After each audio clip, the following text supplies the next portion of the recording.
Welcome to part 2 of the Unity BootCamp lesson on combining brainCloud requests via Cloud Code script.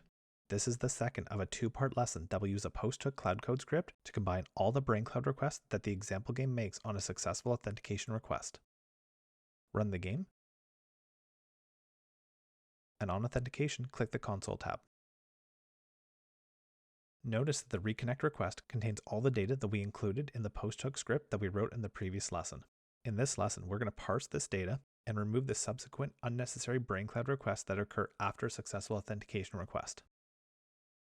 Stop the game and open Visual Studio. Navigate to the network script. To start, we're going to declare a class called authentication data to hold all the data that we receive on a successful authentication response. An authentication data object will then be returned on a successful authentication request. This class will declare private member variables for the main, daily, and country leaderboards, a list of user statistics, a list of level data, a list of achievements, and the user progress user data object. We'll then declare public properties for each member variable.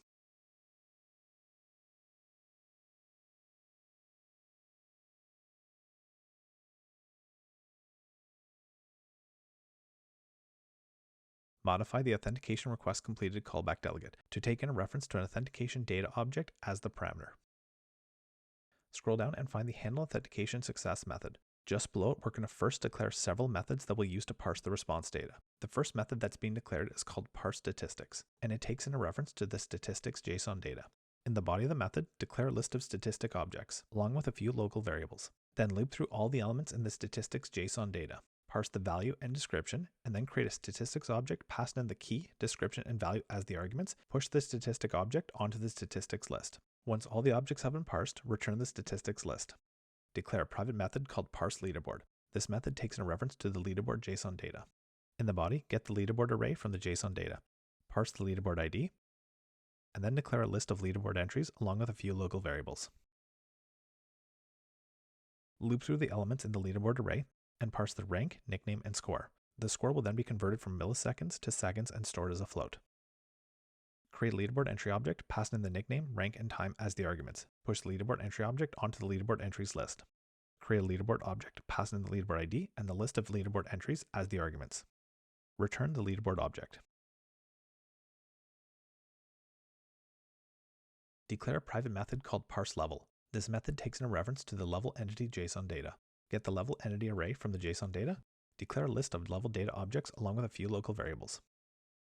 Loop through the elements in the entity list array, parse the level data, the entity type, the entity ID, and the level index. Create a new level data object, pass in the entity type, entity ID, the index, and the level data as the arguments. Push the level data object onto the level data list. Return the level data list. Declare a private method called parse achievements. This method takes in a reference to the achievement JSON data. Declare a list of achievement objects along with a few local variables. Loop through all the elements in the achievements JSON data, parse the ID, title, description, and status. Create an achievement object, pass in the ID, title, description, and status as the arguments. Push the achievement object onto the achievements list. Return the achievements list. Declare a private method called parse user progress. This method takes in a reference to the user progress entity JSON data. Parse the entity ID and the entity type. Create a user data object, pass in the entity ID and the entity type as the arguments. Then parse the completion status for each level.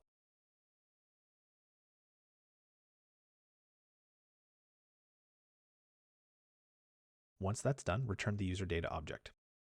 Scroll up and find the handle authentication success method. At the top of the method, declare and allocate an authentication data object. Create a JSON data object called root. Reformat the existing call to use the root object. From the root object, parse the statistics JSON data. Invoke the parse statistics method. Pass in a reference to the statistics JSON data and store the result in the authentication data statistics list property. Check to see if the root object contains a key for leaderboards. If it does, from the root object, get the leaderboards JSON object. From the leaderboards object, get the main leaderboard JSON data. Invoke the parse leaderboard method. Pass in a reference to the main leaderboard JSON data and store the result in the authentication data main leaderboard property. Get the daily leaderboard JSON data. Invoke the parse leaderboard method. Pass in a reference to the daily leaderboard JSON data and store the result in the authentication data daily leaderboard property. Finally, from the leaderboards object, get the country leaderboard JSON data. Invoke the parse leaderboard method, pass in a reference to the country leaderboard JSON data, and store the result in the authentication data's country leaderboard property. Check to see if the root object contains a key for the level data. If it does, from the root object, get the level data object. Invoke the parse level data method, passing in a reference to the level data JSON object, and store the result in the authentication data's level data list property. Check to see if the root object contains a key for achievements. If it does, from the root object, get the achievements array. Invoke the parse achievements method, passing in a reference to the achievements JSON array, and store the result in the authentication data's achievements list property.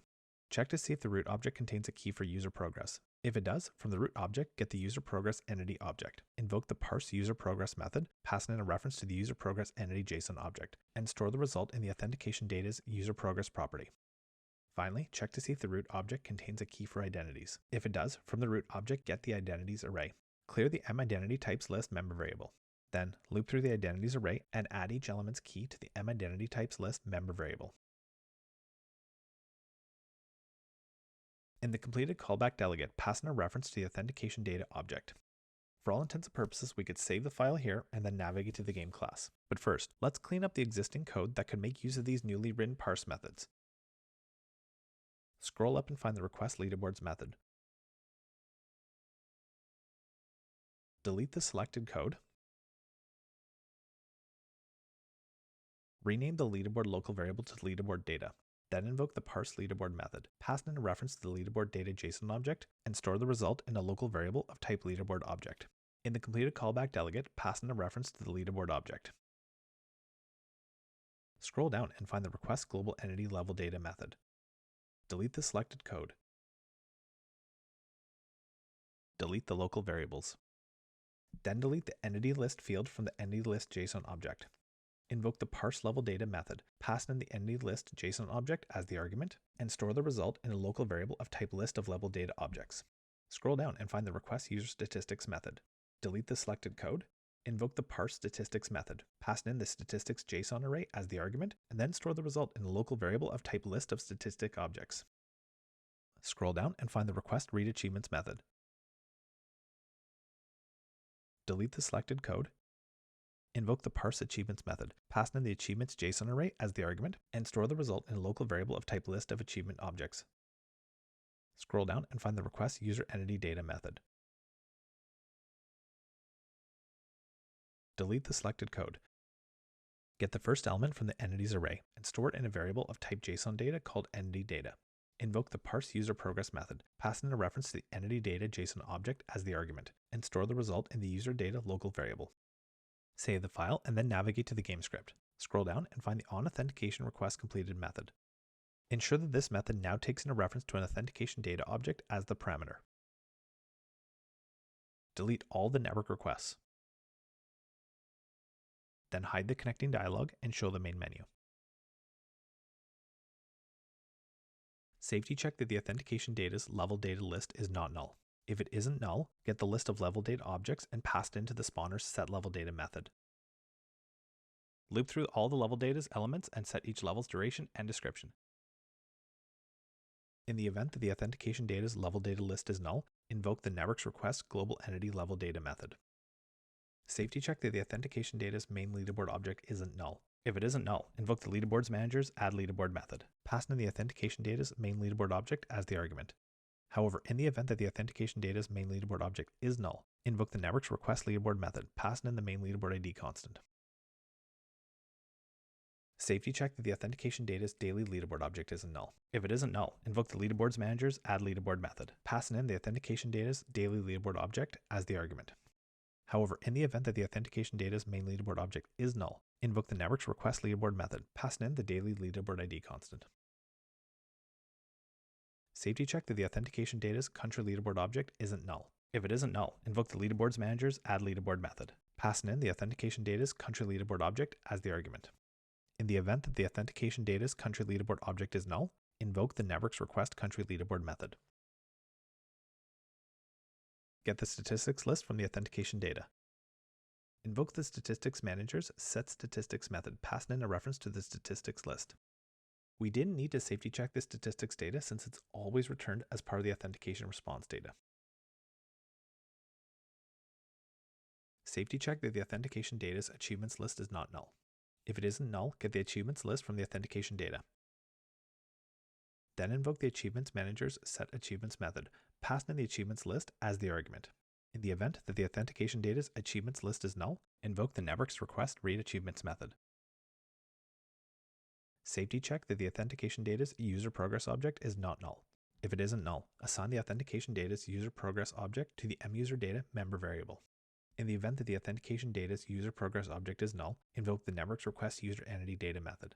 Save the file and then navigate back into Unity. If you need to perform a manual refresh, do so now. Run the game. On authentication, click the Console tab. Notice that only the reconnect request was made and that the response included all the desired data. Click the brainCloud button, then click Leaderboards. As you can see, the leaderboards data was properly parsed and set to the corresponding Leaderboards tab. Close the dialog and check the Statistics dialog. The statistics data was properly parsed and set. Close the dialog and check the Achievements dialog. And as you can see, the achievements data was properly parsed and set as well. This concludes our lesson on combining brainCloud requests using a Cloud Code script. I hope these two lessons were able to demonstrate the countless possibilities that Cloud Code scripting can provide. From all of us on the brainCloud team, thank you for watching the Unity BootCamp.